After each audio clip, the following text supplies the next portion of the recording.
नमस्कार, स्वागत है आपका। आप देख रहे हैं द न्यूज और मैं रानी गुप्ता आपके साथ। कांग्रेस नेता अधीर रंजन चौधरी ने इस्तीफा दे दिया है और इस इस्तीफे के बाद एक बड़ा उलटफेर कांग्रेस और टीएमसी के रिश्तों के बीच में देखने को मिल रहा है। आपको बता दें, दरअसल पश्चिम बंगाल की मुख्यमंत्री ममता बनर्जी कांग्रेस नेता प्रियंका गांधी वाड्रा के लिए वायनाड में प्रचार कर सकती है। जी हां, प्रियंका गांधी अपने भाई राहुल गांधी की सीट वायनाड से चुनावी राजनीति में एंट्री करने जा रही हैं। हालांकि ऐसा प्रतीत हो रहा है कि पुराने गिले शिकवे भुलाकर ममता बनर्जी खुद प्रियंका गांधी के लिए चुनाव प्रचार में उतर सकती हैं। दरअसल लोकसभा चुनाव 2024 से पहले टीएमसी और कांग्रेस पार्टी के बीच खूब जुबानी जंग हुई थी। इंडी अलायंस का हिस्सा होने के बावजूद पश्चिम बंगाल ही मुख्यमंत्री ममता बनर्जी ने कांग्रेस के साथ चुनाव लड़ने से साफ इनकार कर दिया था। आपको याद दिला दें कि लोकसभा चुनाव पश्चिम बंगाल में कांग्रेस ने अलग लड़ा था और टीएमसी ने अलग लड़ा था। दरअसल ममता बनर्जी ने ही प्रियंका गांधी को वाराणसी से चुनाव लड़ने का सुझाव दिया था, जिसे कि हाल ही के दिनों में राहुल गांधी ने बार फिर से दोहराया है। दरअसल कांग्रेस के वरिष्ठ नेता पी चिदम्बरम कोलकाता पहुंचे थे। यहां उन्होंने राज्य सचिवालय से ममता बनर्जी के साथ एक मुलाकात की। सूत्रों के मुताबिक पी चिदम्बरम ही गांधी परिवार की ओर से ममता बनर्जी को प्रचार के लिए मनाने पहुंचे थे। टीएमसी सुप्रीमो कांग्रेस से नाराज हैं और उन्होंने कांग्रेस टीएमसी गठबंधन की बातचीत टूटने के लिए विशेष रूप से राज्य पार्टी प्रमुख अधीर रंजन चौधरी को जिम्मेदार ठहराया है।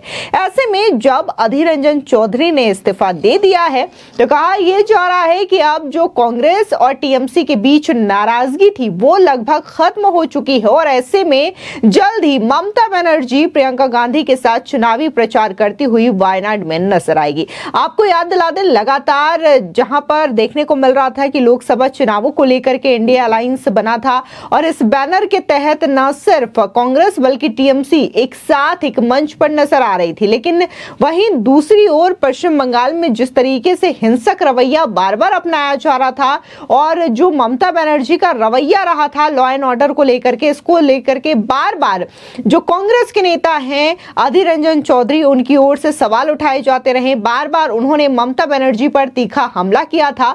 लेकिन दूसरी ओर अगर हम बात कांग्रेस पार्टी के प्रमुखों की करें, राहुल गांधी, मल्लिकार्जुन खड़गे, प्रियंका गांधी या फिर सोनिया गांधी, तो वो कभी भी कुछ भी नहीं बोलते थे। अभी हाल ही में संदेश खाली की जो घटना हुई थी उसको लेकर के भी अधीर रंजन चौधरी फ्रंट पे थे और बकायदा वो ये बोल रहे थे कि इस मामले में कार्रवाई होनी चाहिए। लेकिन वहीं दूसरी ओर लड़की हूं, लड़ सकती हूं वाले के नारे देने वाली प्रियंका गांधी वाड्रा इस मामले में खामोश नजर आई थी।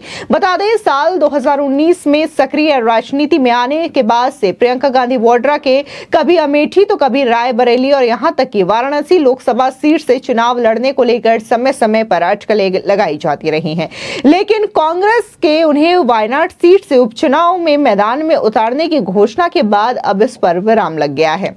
कांग्रेस ने सोमवार को फैसला किया कि राहुल गांधी रायबरेली के सांसद बने रहेंगे और वायनाड सीट से इस्तीफा देंगे। केरल की वायनाड सीट से राहुल गांधी ने लगातार 2 बार जीत दर्ज की है। राहुल ने 2019 में वायनाड से पहली बार आसानी से जीत हासिल की थी, जब उन्हें परिवार के गढ़ अमेठी में हार का सामना स्मृति ईरानी से करना पड़ा था। हाल में संपन्न लोकसभा चुनाव में राहुल ने फिर से वायनाड से चुनाव लड़ा, लेकिन अमेठी छोड़कर वो रायबरेली चले गए। अब ऐसे में क्या कुछ उस मीटिंग के बाद राहुल गांधी ने कहा था वायनाड सीट को लेकर के और प्रियंका गांधी वाड्रा को लेकर के, एक बार आप भी सुनिए। I have an emotional relationship with both Raebareli and the people of Wayanad, and the last 5 years as member of Parliament of Wayanad have been a fantastic experience, a very enjoyable experience. The people of Wayanad stood with me. The people of Wayanad gave me love and affection. Every single person, regardless of party, they gave me support, love and affection. They gave me energy to fight in a very difficult time. So I will never forget that. I want everyone in Wayanad to know that Priyanka is going to fight the election in Wayanad.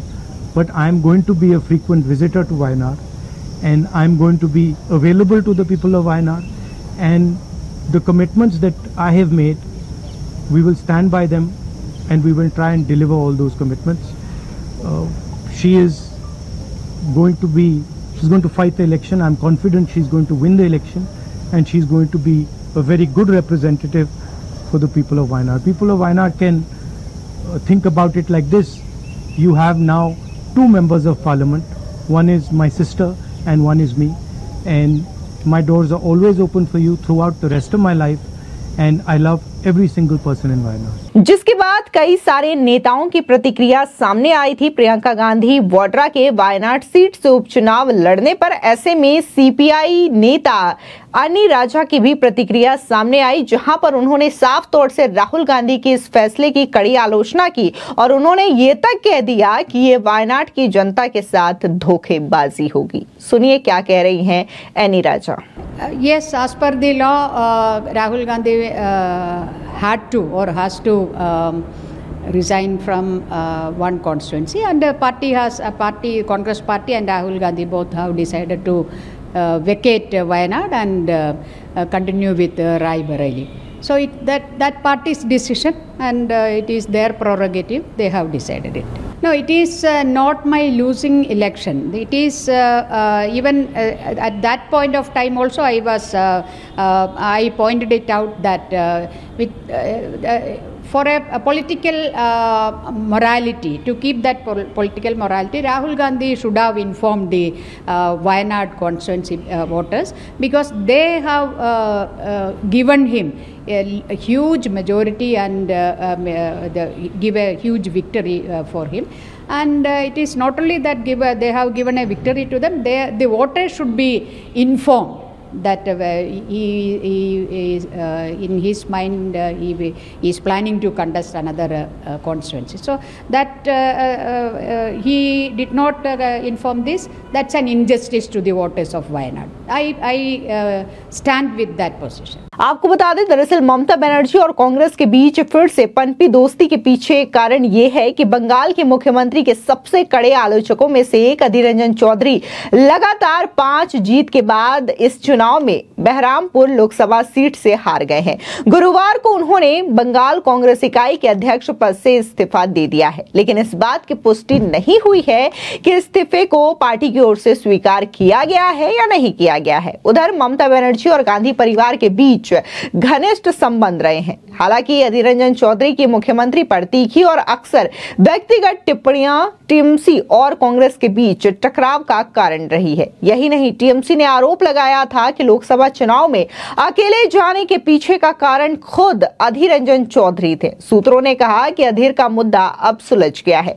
Mamata Banerjee और कांग्रेस के बीच फिर से पनपी दोस्ती के पीछे जिस तरीके से कारण बताए जा रहे थे, उसको लेकर के अब यही कहा जा रहा है कि अब जब अधीर रंजन चौधरी ने इस्तीफा दे दिया है तो ममता बनर्जी और कांग्रेस पार्टी के जो गांधी परिवार है उनके रिश्ते सुधरते हुए नजर आ रहे हैं, जिसके कारण भविष्य में जब उपचुनाव की तिथि सामने आएगी तो ममता बनर्जी प्रियंका गांधी वाड्रा के लिए प्रचार करती हुई नजर आ सकती है।